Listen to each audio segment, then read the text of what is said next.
Welcome to the Pit Stop Ranch. Some people say stupid should hurt. Fortunately for us, it's just expensive. A little while ago, we shared a story how we went to go look at a flathead Ford and bought a bunch of other stuff instead. Well, that gentleman had a whole bunch more for sale that frankly haunted us in our dreams. So a week or so later, we hat in hand gave him a call to talk about maybe a few more items. And when we got there, we ended up buying his whole collection out, including this Butte. And because we got more money than brains, we need another old pickup. All right. Hear me out. This might be the less desirable GMC versus the Chevy. However, all the chassis work's already been done. It's been lowered 3 inches as a Chevy 350 plus a turbo 350 automatic. And brakes are all done. And all we got to do is put it together and sell it for twice what we paid for it. And we'll be able to cover the cost of everything we bought. Well, most everything we bought. Yeah, what about, the frame? Okay, so there's that, but we got welders and we can fix that. It's not a problem. Trivial problem. And we got to run brake lines and fuel and wiring and put the bed floor in and but other than that, I mean, it's not much work. It's like a long weekend or 3. So we're flipping it. Oh yeah, we're gonna do that. But I mean, let's take a look at everything else we got, and you'll totally understand it. It'll be clear as day. All right, as I said in the intro, we've acquired a hot Rodders Hoard. Not the least of which is this interesting piece here. This, of course, which is abundantly clear to the naked eye, to anyone that matters. Well, okay. You have to be pretty pedantic to understand. Notice that this is a 32 an X member from like what's left of an X member at least, from like a 39 or 41 or something along those lines. So those are all that's a really interesting part of the find. Okay, this axle here that we got positioned under the 32 frame is a 37 to 41, which means it came factory with juice brakes. Of course, spring load in the back, provisions for holes for mounting shocks onto it. Classic banjo.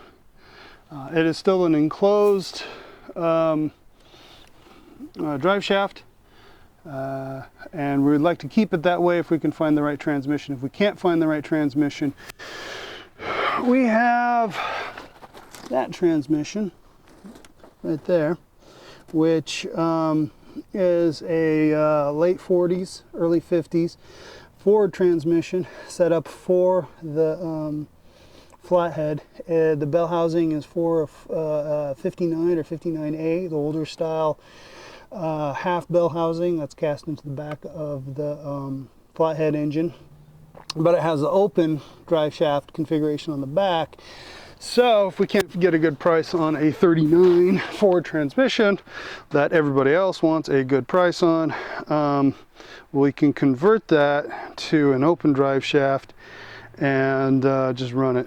But then we need to figure out some radius arms.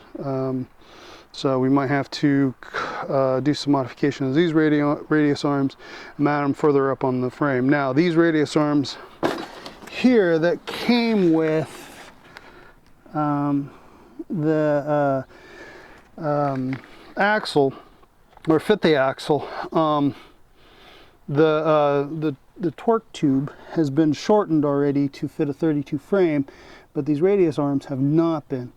So we will need to either shorten them and or modify them to fit a mount on the frame and go from there. Now we got these really cool wire rims. They're 5 on 4.5. So we'll have to, if we want to run the 5 on 5 rims, or run with the 5 on 5 lug pattern, we'll have to adapt them, change them. So we will do that when we middle one in this pot, this little pack here. That is a 33 to 34. It has already the shorter radius arm, so one possibility is we could just lop those off. It's missing the torque tube. The actual drive shaft obviously has been torched off, so we're missing parts on that, but you know, we can figure something out. Okay, and then on the this one here, it's the wide 5 bolt pattern, which I think fits the older style wheels. However, it still had juice brakes, which were not stock at that time, if I understand correctly. So this was retrofitted to juice brakes from the mechanical brakes it had originally. Now the light color one is another 37 to 41. It is complete with torque tube, uncut and uncut radius arms. And this outside one here looks like it had some stuff cut off, maybe, I hope, because it seems like this one is a 35 or 36. That's the only obvious thing going there. So yeah, completely missing all of the hardware and the enclosed shaft. Again, it still has juice brakes on it. These are clearly the 3741 style juice brakes. Of course, everyone wants, because they're pretty close to just bolt on to these old axles. So if nothing else, it's worth that for someone. This here is the full-size Pontiac rear end that everybody used to want for the drag cars before the 9-inch became the preferred rear end. They're 9.5, 9 3/4 ring gear. They're really stout. They're actually stronger than a 9-inch, but they're heavy, and at this point here, they're obviously rarer. Now parts are available, but not to the extent that a Ford 9-inch has. And we have this Ford 9-inch. This apparently came out of a first generation Mustang, like a 68. Or Mercury Cougar. Probably, I think the guy specifically said Mustang. So that is a good narrow, already narrow Ford 9-inch for something. And of course the small bearing setup at the ends. There's a front straight axle for something. It is the width and so forth of a B Model 18, so forth. Has no drop to it. Got a set of front juice brakes. Actually got 2 sets of front juice brakes for a 3741. Spindles for a 32 to 36. They fit really well, actually. I was surprised. I thought there was going to require a lot more modifications in order to get them to fit the back of one of these, the backing plate, but everything lines up. Now, it could be a case where in the past, previous hot rodders modified the backing plate to fit the spindle, but if they did, it's a clean job and bolts right on. It's good to go. Here is the axle that we're going to use for now. It's got a mild drop to it, couple inches.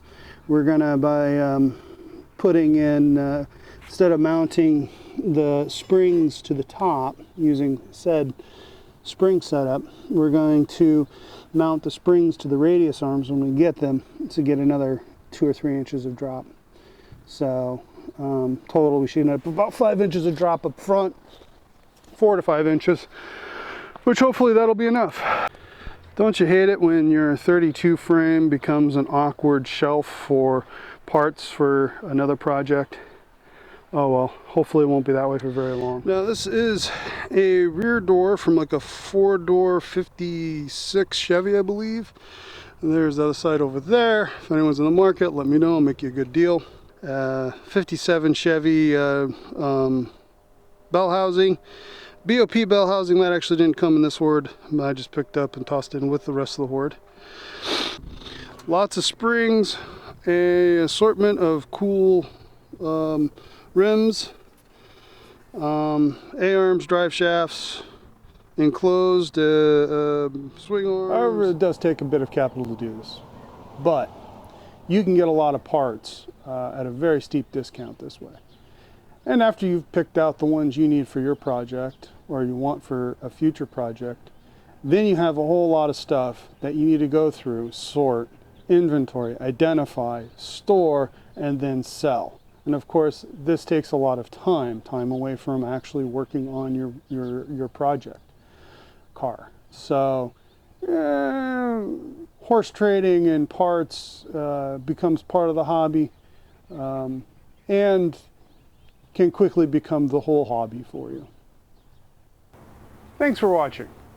Remember, we are professionals, just not at this. So please leave a comment below and share what you think of our cache of vintage hot rod parts that we've managed to drag home. And let us know if you think we're crazy. And if you would please like and subscribe, that helps us out a lot. If you hit the notification bell, you'll be first to know when next time we release another video of our crazy adventure.